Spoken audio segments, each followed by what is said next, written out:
It's carried. Thank you very much. Right, so the next one is the report from the Banks Peninsula Community Board, Banks Peninsula Speed Limit Review, Inner Harbour Route and Gebbies Pass areas. Andrew, you'd like to move that? Yep. Do I have a seconder for that? Tim Scandrett. Is there any discussion? Yes?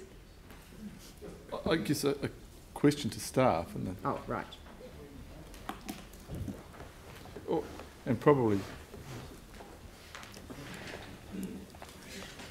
I apologise for you all having to get up, but when we talked about the speed limit over the Summit Road, and we had the combined community boards, so we reduced the speed on the Sprayton and Cashmere side, but the local community and the local community board were reluctant to reduce the speed on their side. So what? I'm just getting a good idea of the feedback that you're getting from the communities over there. Is that in reference to Dyers Pass Road? Yeah.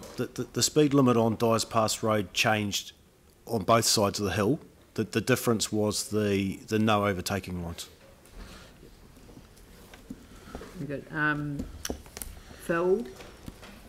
Thanks, Sarah. Andrew. Can I just ask you about the no overtaking part and the rules around that for overtaking cyclists? I know that this, and I'm asking this as Tim did, particularly because there's extended speed changes, but with what's already there, and for the no passing lines and for vehicles to actually be able to overtake a cyclist, it doesn't seem that there's a lot of signage around that. I'm just wondering, is there sort of evidence though that in fact motorists are aware of what the rules mean? I think there's a growing awareness that they can and are able to legally overtake. There was certainly a number of inquiries we had when they were being installed and in those first few weeks. There is advisory signage along the route, but it certainly hasn't been an issue on that Cashmere side that I've heard a lot of. I think people are getting better at sharing that space, in my view. Sarah? Hi, just quickly, just checking, it's just not clear from the report. Is the board recommendation the same as the staff recommendation? Was it accepted without change, or did they change some of the speed limits that were originally recommended by staff?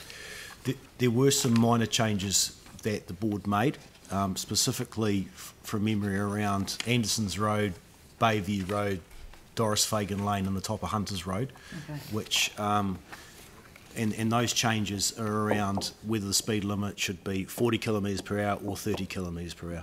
Okay, so not a big difference. No. Okay, thanks. And they're very minor local roads. Yep. What did they go